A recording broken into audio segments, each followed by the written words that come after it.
Como é fisicamente possível para alguém na sua 10ª década de vida atingir velocidades de corrida de elite? A ciência sempre nos disse que o envelhecimento humano vem com um declínio físico quase inevitável. Sabe aquela perda lenta e constante de potência, velocidade e resistência? Pois é, mas de vez em quando surge um caso tão extraordinário que nos obriga a, literalmente, rasgar os livros didáticos e olhar tudo de novo. 50,33 segundos. E não, isso não é um erro de digitação de forma alguma. Esse é o tempo absolutamente surpreendente do recorde mundial para a corrida de 200 metros rasos ao ar livre na categoria feminina para maiores de 90 anos. É uma marca que simplesmente desafia a lógica. Manter um sprint durante quase 1 minuto exige uma força explosiva que, em tese, não deveria existir aos 91 anos de idade. Para entender de onde vem tanta energia, a comunidade científica decidiu investigar a fundo o que realmente acontece dentro desse corpo. Bem-vindos à nossa análise de hoje. Nós vamos explorar um estudo de caso médico fascinante focado na fisiologia dessa atleta espetacular. Os pesquisadores conduziram uma série de testes rigorosos para desvendar os segredos do motor biológico dela, desde a potência do coração até a estrutura microscópica dos músculos. E nosso roteiro anatômico já está traçado. Número 1. O recorde mundial da nonagenária. Número 2. A cascata de transporte de oxigênio. Número 3. Dentro das fibras musculares. E para fechar, número 4, redefinindo o envelhecimento humano. Parte 1. O recorde mundial da nonagenária. Antes de focar nas células, é crucial entender a dimensão do que acontece na pista de corrida. Com 13,91 segundos nos 60 metros, o desempenho já seria formidável. Mas fazer a casa dos 50 segundos nos 200 metros revela algo muito além do comum. Os 200 metros são cruéis. Eles exigem a explosão de uma corrida curta, mas também uma tremenda capacidade de manter o suprimento de energia em alta rotação. E é exatamente aí que a ciência começa a procurar respostas. Para mapear essa façanha, foi desenhado um perfil fisiológico completíssimo. A atleta foi submetida a testes rigorosos em bicicleta ergométrica para medir seu pico de consumo de oxigênio e os limites cardíacos. Mas a pesquisa foi muito além, incluindo até mesmo biópsias do músculo da perna para investigar a maquinaria celular num nível microscópico.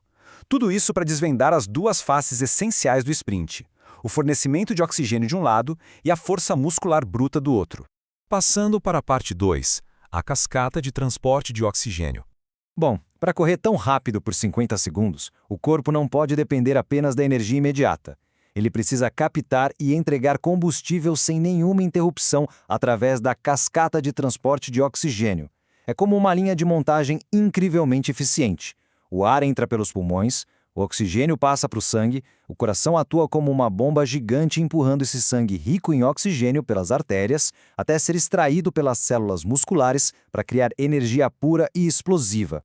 E os resultados das análises cardiovasculares ilustram uma verdadeira anomalia médica. Ao cruzar os dados da nossa atleta de 91 anos com o declínio populacional esperado para a idade, a diferença é gritante. O desempenho cardíaco e respiratório dela simplesmente não acompanha o declínio típico.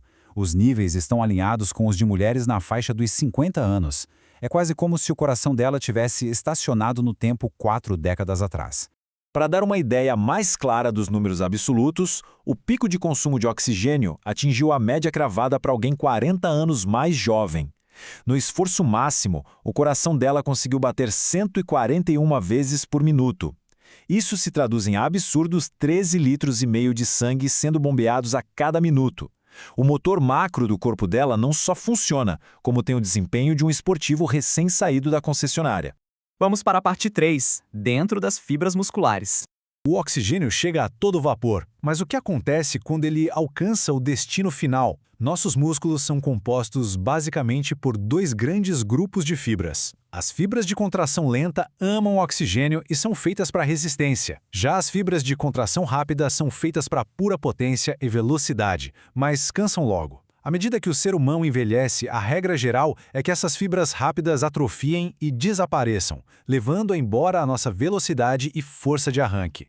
Mas a biópsia muscular dessa atleta revelou um cenário totalmente atípico. Quase 60% das fibras dela ainda são do tipo de contração rápida.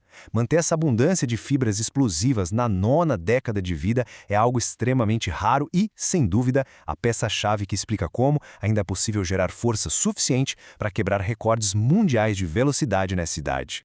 Agora, tem um detalhe na análise microscópica que é sensacional. Embora haja mais fibras rápidas em número, as fibras de contração lenta, responsáveis pela resistência, são simplesmente gigantescas. O tamanho delas é tão impressionante que acabam ocupando a maior área total do músculo. Ou seja, é uma combinação imbatível. Fibras rápidas em grande quantidade, trabalhando lado a lado com fibras lentas de tamanho colossal.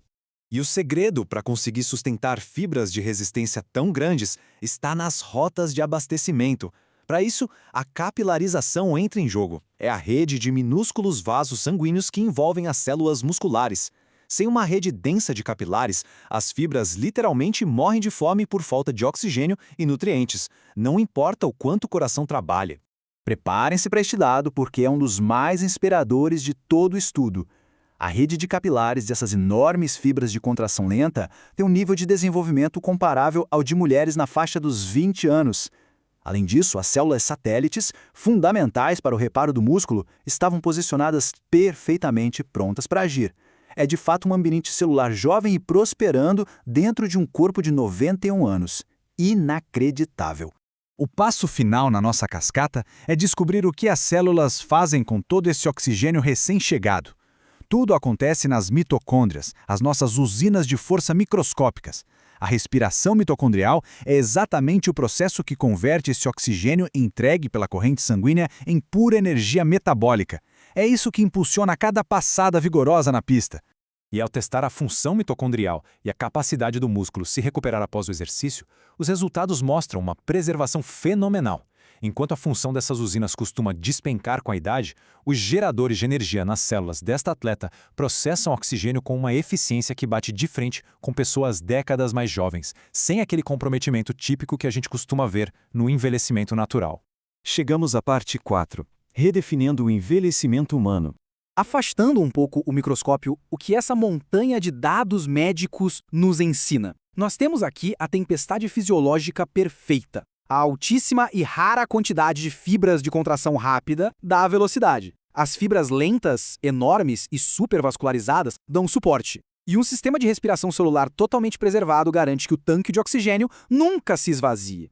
A grande lição que fica é que aquela ideia de um declínio físico inescapável e dramático precisa de um belo asterisco. A imensa plasticidade do nosso músculo esquelético mostra que, com atividade e treinamento consistentes ao longo dos anos, os limites do envelhecimento são altamente modificáveis.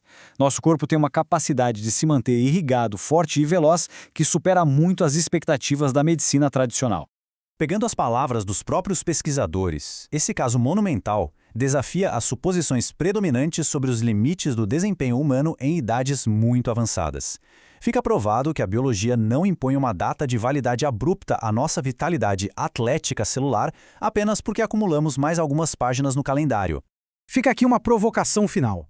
Se escolhas de treinamento podem preservar o coração, os pulmões, os capilares e a força muscular de maneira tão espetacular até os 91 anos, qual é o nosso verdadeiro limite? Talvez o que consideramos velhice não seja um declínio totalmente obrigatório, mas sim, em grande parte, o resultado da falta de uso. É uma perspectiva incrivelmente poderosa sobre o que é possível quando decidimos manter o corpo em movimento constante. Até a próxima análise.